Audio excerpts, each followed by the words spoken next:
Hi Ma, good morning. Welcome back to the first day of week for the SWA subject. So today I'm not able to show the video with my face. I'm facing some problems with my camera Ma. I will try to rectify by tomorrow. So today I will give the video by using a face. Okay, so for today only voice. So in the last class we learn about the architectural patterns, reference models and reference architectures and their connectivity. Okay, hope you remember all those concepts. Today we are going to learn about new topic in this, a very easy topic again. So all these topics are very easy Ma, but in a broad view they want to explain different concepts in terms of implementation, their problems, connectivity, maintenance, security, modulation, deployment, development, design. So I can use a lot of words for this SWA. Okay, but these words will repeat till end of our semester. So the chapter heading may vary, but the concept main motto is all these words. Okay, so the same concept will repeat. I know you are very expert in these concepts, okay, even though we have to learn. So my suggestion is I repeat means I convey the same to you in previous classes. So take a paper and try to make note of all headings and subheadings. That's enough for you. So you can write your own. Okay, nothing is to create here, nothing is to develop any algorithm, nothing is to remember the big designs, very toughest designs or architectures. Nothing is there in that. But only thing you have to do in this classwork is only remember all those headings and the subheadings. That is enough for you. Okay. So today we are going to learn about a new topic, that is fourth topic of our first unit. Why is software architecture important? The importance. See, the other question is, if you can't develop any architecture and you started your project without giving any layout or design in advance, can you be success at the end? So my answer is no, I can't. So in the last class I explained why the architecture is also very important without this heading. See, if there is no architecture at all, how can you know the requirements? How can you know the analysis? How can you know the procedure? How can you know the testing? How can you know the outcome? Right. So all these phases are connected one each other based upon the architecture only. Okay, if you question each component in this, the design, requirements, analysis, so everything comes under in terms of elements, their relations, what we required, how to connect and how to get. So that is a theme of this architecture right now. Right. So in this the author want to convey about the three reasons Ma. See, so there are fundamental three reasons for software architecture's importance from a technical perspective. What are those? First one, to communicate with the stakeholders. For example, at an architecture level, the stakeholder can be an investor, employees, those who are implementing, customers, those who are using, those who are supplying, or we can say advertise. Okay, so these are the stakeholders for the architecture level. But if you go through the system software concept, means programming, the stakeholders will be the programmers, analysts, developers, testers, etc.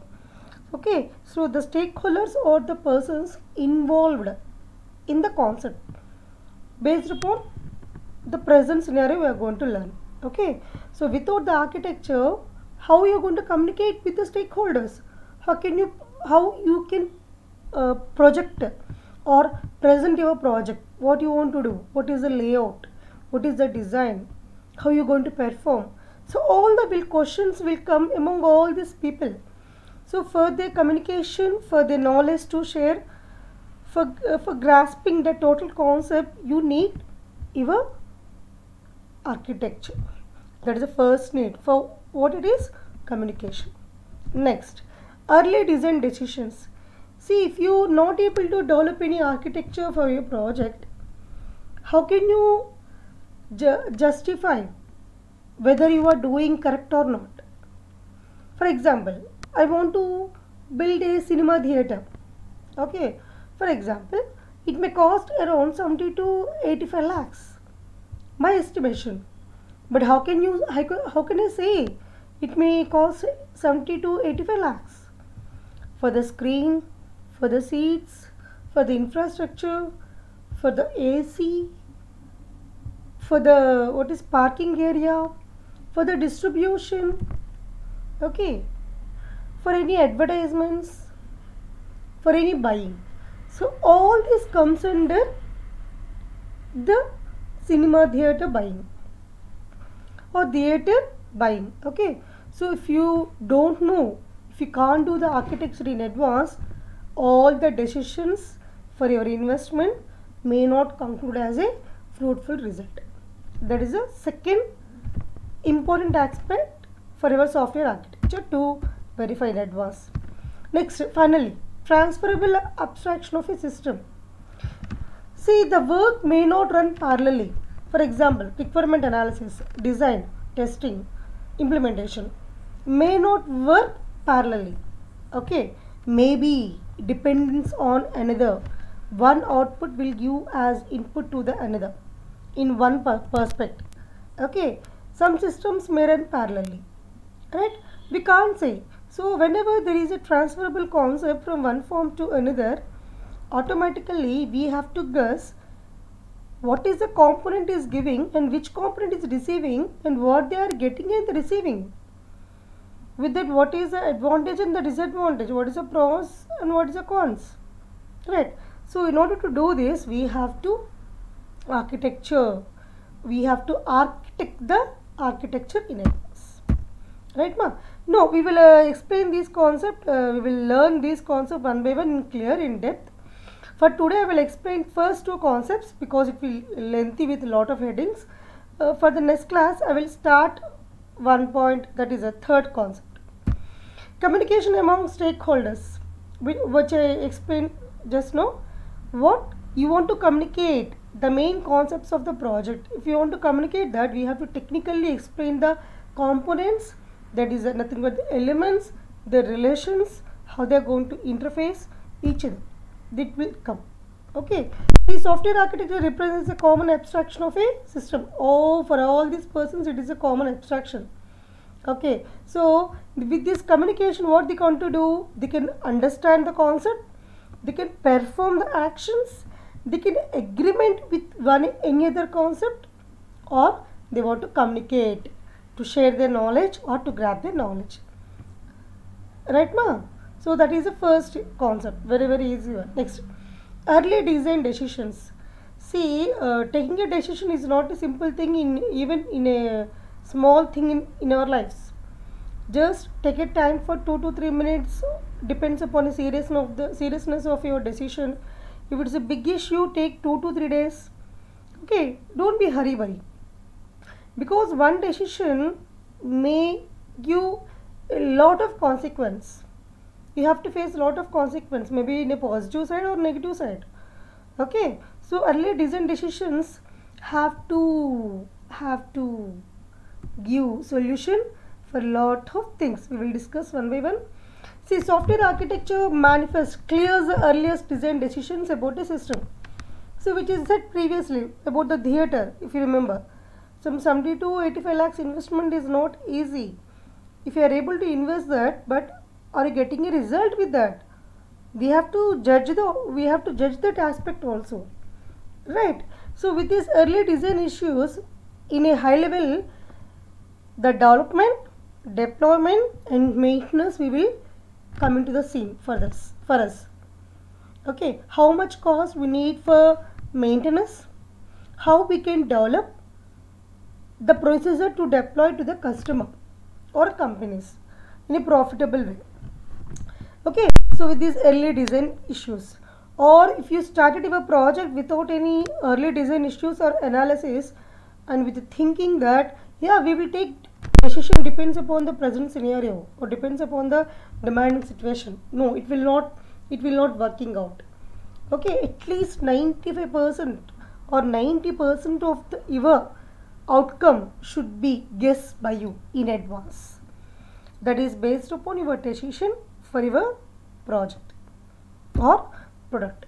Okay, so it is also earliest point at which design decisions governing the system to be built can be analyzed. Your system should be analyzable with any other system, should be comparable in a positive way with any other system. If your system is useful to you only, or it is very isolated without anybody, what is the use of your system? No use at all. So what we have to do is we have to take decision in a wise manner so that that can be useful for your analysis to further decisions. Okay, next, transferable abstraction of a system. Which is said previously, software architecture constitutes a relatively small, intellectually graspable model. We have to transfer that. Okay, so it will explain how a system is structured, work together, and across the system. Means I repeat in few seconds back what I said. Based upon a design along with the analysis, requirements, implementation may run parallelly or one by one. Right or wrong? Okay, so the transferable abstraction of a system should be take care based upon data type also. For example, I am using two functions. One function is working on integers, one function is working on floats. Both are not same, but they have to share the input variables. How can they share? Should be interpret. There is a possibility of interpretation between these two functions. Okay, so like this we have to take care of all things. Now we came to detailed information one by one. I repeat, I am going to explain only two concepts for today, the remaining concepts for next classes. Okay, so architecture is a vehicle for stakeholder communication. Yes, so for a software system, who are the stakeholders? Customer, user, project manager, coder and tester. All of them have to communicate with each other based upon the architecture only, because these persons are playing a vital role in our concept. Without anybody we can't do. For example, I want to explain the user. Who is a user? User is a person who is expecting his project in a profitable way or in his imagination possible way. What he think and what he is getting. Does my project will work good? Does my project will give better results in terms of a amount or in terms of efficiency? So these are the questions of the user. Okay, right? Or customer, I can say, both user and the customer. If customer is going to pay some amount for his project, the user is going to use. Of course, nowadays we have to pay amount also, right? The user is concerned that the system is reliable, available when needed. Whenever I want to use, it should be available all times. The architecture can be implemented on schedule and to budget. That should be in his budget only. Okay. Next, coming to the manager, one more stakeholder regarding this communication purpose. So what is the manager is going to worry about? All modules or all the other persons involved should communicate each other without any discrepancies in their work. See, so that they can run independently. Even the modules are depending on each other, but there should not be any controversies, there should not be any ambiguities in the communication. That is his expectation. Okay, so the manager want to get the communication in this architecture so that all the work have to done independently along with if there is need of interaction in discipline and control ways without any ambiguities. Finally, the architect. What is the main theme of the architect? Whatever the methodology he has given should be viable, should be feasible to a project. There should not be ambiguity in his modules and his connection. If you see, the architecture is worry about the strategies to achieve all of those goals. What are the goals? Goals in terms of coding, goals in terms of testing, goals in terms of user verification, goals in terms of buyer, and goals in terms of implementation. So lot of goals have to achieve by this architect. Right? So that's about communication. Next one is architecture manifests the earliest set of design decisions. What does it mean? The decisions playing a vital role for your project. Okay, so the decisions mean in what aspects we have to decide. That's a big question now. So we have a big list for this also with a lot of questions. I have a 7 list. I will explain one by one. Okay, in detail also in next slides. The architecture defines constraints on implementation. So if you want to implement, we have should set some constraints. How? In terms of, I will explain very shortly. I will explain. Okay, because if I started explain, it will take more time for our video. Right? The architecture dictates organization structure. First he started the implementation constraints. Later he started some restrictions on or decisions on organizational structure. What is organizational structure? The main components. Okay. Next one, how the attributes quality have to improve. How to predict these attributes qualities. And if you want to change anything in your architecture, whether it is going to prove easy one or very toughest one, we have to judge and verify.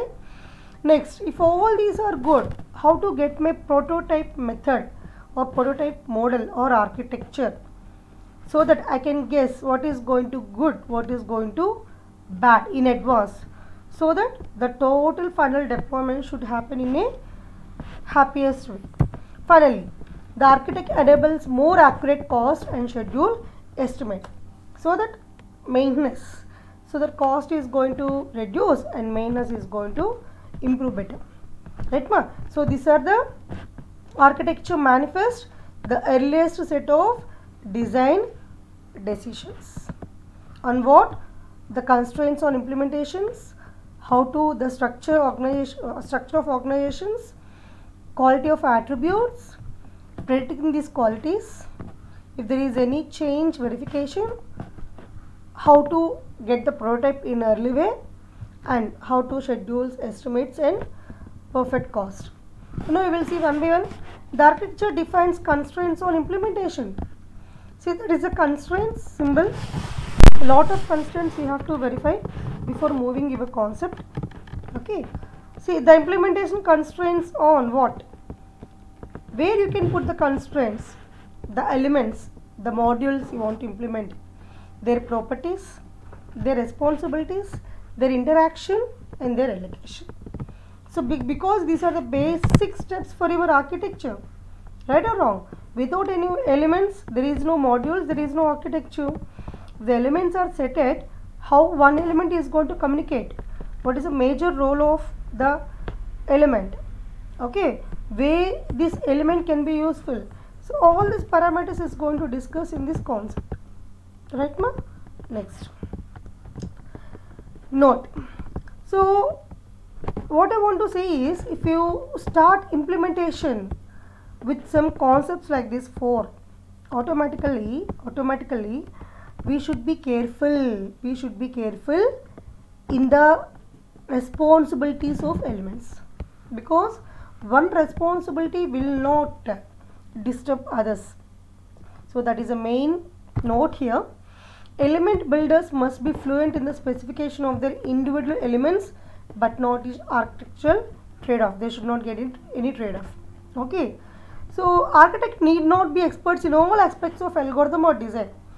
The architecture will give total overview of the elements requirement, but how these elements is going to work will take care of some other users in terms of stakeholders, in terms of nothing but what is programmers, analysts, developers, testers, they also involve in your concept, right ma? So the main theme of the architecture here is these four concepts, right ma? Next, the architecture dictates the organizational structure. What is the structure? The hierarchy from top to bottom. Who will run first, who will run next or last. That is a structure. Okay. So with this we can divide our work in some modules, or either top to bottom or bottom to top, or parallel sessions, or one by one sequentially. It depends upon your requirement, or it's a horizontal way or in a vertical way. There is no constraints in this. Okay. See, with this what we can do, we can form different groups or different portions of a system to construct, right ma? So if you are able to divide your work in terms of at least a single group which can comparable with any other group, means these two groups have some comparable aspects or properties, means you are able to divide our work in a perfect manner, else all this will become as a clumsy. If it is so, the term we have to use for this breakdown of the work is work breakdown structure of a system. See, in your class also we have a class teacher, we have a LR, we have a CR, right or wrong? Simply, so the teacher will do some works, the LR, CR have some different works. All works are not same, right? No. So with this work breakdown concept, we have some advantages and disadvantages. We have lot of advantages mainly, means for example, principal can do lot of works. No, he can't do, even though he is one of the main persons in the institution, he has his own constraints to do some works. So what are the advantages with this work breakdown concept? The first one is the different units of planning. We can divide our planning in terms of different parts. What is our scheduling in terms of scheduling, means which one have to run, which one have to run second, the budget, how the teams have to communicate, how to control our configuration and file systems, how to integrate these plans, and some other extra aspects also. Project intranet is organized, means our internet facilities, how the picnics they are going to use, because in software companies they used to refresh at weekends. Every year they have a facility to go abroad, any other out of country for some days. It's a refreshment for any employee in the software companies, because they used to tied up with lot of works, so they want to refresh. The company is providing facility to them. You can refresh so that you can work better after refreshing yourself. Okay, so all this, even it is a small aspect for any employee, but the company will take it, will go into insight about this concept in detail, so that the employee will going to feel happy, right? Now, so teams communicate with each other in terms of interface specification to the major elements. Of course, that interface is going to up to you how you want to develop. So with this we have some drawbacks also. So everything we have some pros and cons. So what are the drawbacks with this? We have to face some aspects of software architecture. At some particular point of time, some aspects may not be useful to us. For example, if you have designed, you can change, you are thinking that you can change later. Sorry, we can't. Okay, for example, in waterfall model, once you designed, you can't change, you can't go back, it's freezed, that's it. Okay, but whenever there is a prototyping model is there, project software system development, yeah, we can go evolutionary prototyping, means we can repeat the same for n number of times, there is no problem at all, right ma? So like this we freeze or we can't freeze, like this. That's drawback with this. Second one group resists having its responsibility distributed across other groups. Yes, I repeat, means the work or job of one group may differ with any other. Okay, may not able to communicate with each other sometimes. Okay, it will restrict like that. Next, the responsibilities have been formalized in a contractual relationship. Changing them can become expensive. Means contractual relationship means for some period of time only we can do work, or later that sorry it can't be workful, it can't be work. So if that is so, if you want to change anything like that, that should going to prove as a very expensive for you. Okay, so these are all the work breakdown concept in organizational structure, constraints, okay, advantages and disadvantages. Third one, the architecture inhibits or enables system quality attributes. See, if you want to buy a shirt or trouser or any chudidar, we are going to verify that in lot of attributes or properties. The cost should be less, the quality should be good, the look should be very grand, etc, etc. So like this also we have to verify each product or architecture in quality attributes. Okay, what are the quality attributes for our any system? It should be give reliable, it should be scalable, it should be profitable, it should give good maintenance, etc, etc, right? Now we will see what are those. Yeah, okay. First, high performance. It should give high performance for frequency, and even the volume of the inter-element communication is going to be more. If even the elements are interacting more, and the frequency is going to more, but should give high performance. Modifiability, yes, every project should be in a position to modify it, even at the last position also. You should not disturb with any other. If it is so, that is a good project, I can say, because if you are going one by one, we used to get lot of thoughts. But I repeat, which I said previously just few minutes back, at least 90% of the outcome we should predict in advance, so that if you want to change one module, it may surely affect the other modules, because it is an interdependency will be there in these projects, right? Okay, so try to avoid that. It's a responsibilities to elements. System do not have far-reaching consequence. Means we should not go any changes to the end of our project. It should be earlier only. Highly secure, of course, any project should be highly secure. Manage and protect inter-element communication. Scalability, of course, means increasing for any number of variables, programs, input. Okay. Deliver incremental subsets of the system. Yes. Carefully manage intercomponent usage. Incremental subsets of the system means we have to improve. If you want to code in the midway of your project, we have to improve for better quality. Next, reusable in other systems. Should be compatible. It should be compatible with any other concept. If, for example, I have developed a app which is going to run in only any other, for example, MI mobiles only. What is the use of your app? Should not be, right?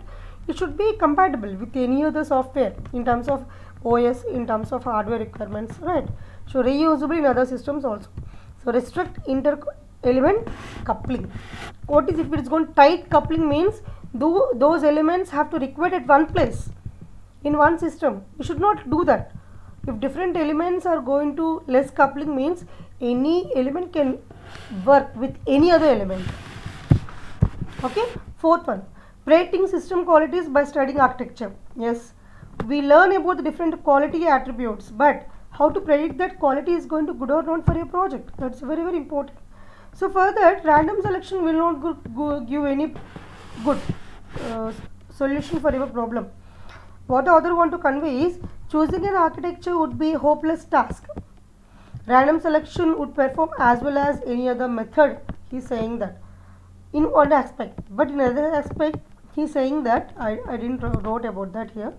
He is saying that random selection may prove wrong also in some aspects. See, fortunately it is possible to make quality predictions about a system based solely on evolution of its architecture. If you are able to evaluate your project in advance before starting your implementation, automatically you are a good predict in system qualities. Next, the architecture makes it easier to reason about and manage change. If you want to change your project, is it easy? No, it is not at all easy. Okay, so it is this change is going to divide into three categories. One is the local, non-local architecture. Local means in single element, non-local means between different elements, architecture means in high level design. Right ma? If it is able to, depends upon. For example, if you want to change only a single element, that is very easy because there is no dependency to another element. If there is a dependency between two elements, little bit tough. But if you want to change total architecture, oh my god. So you have to start from the beginning, scratch. Right? No, scrap, sorry. Okay. A local change can be accomplished by modifying a single element. Non-local change requires multiple element modifications but leaves the underlying architecture approach intact, means it will not change any architecture. But if you want to do some modification in the architecture, then the total patterns have to change and we have to change all over the system. It's very tough, ma. We should not go, or we should not face in a situation like this. Okay, so what we have to do, so what are the remedies so that the changes will be very less in a project? We have to decide in advance when changes are essential. We have to predict in advance what changes may come in future, when. Next, determining which change path have the least risk. If we have to change, where we have to change, that is a big question. Or inner part, or any interaction part, or any outer part. Okay. Next, assessing consequence of proposed changes. Yes, we are in a position, or we came to the position that we have to change our project at any cost. Then what is our bearable situations we are going to face, or unbearable situations we have to face? We should be analyzed in advance. Or arbitrating, so sequences and priorities for requesting changes. If there is any changes possibilities or any other alternatives, we have to search in advance so that the changes result or effect will be less or lesser.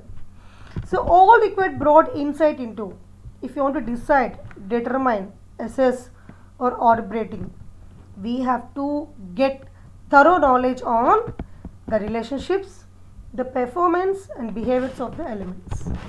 Like I said previously, if you are able to perfect enough what is the role of each element in your system, that's enough for you.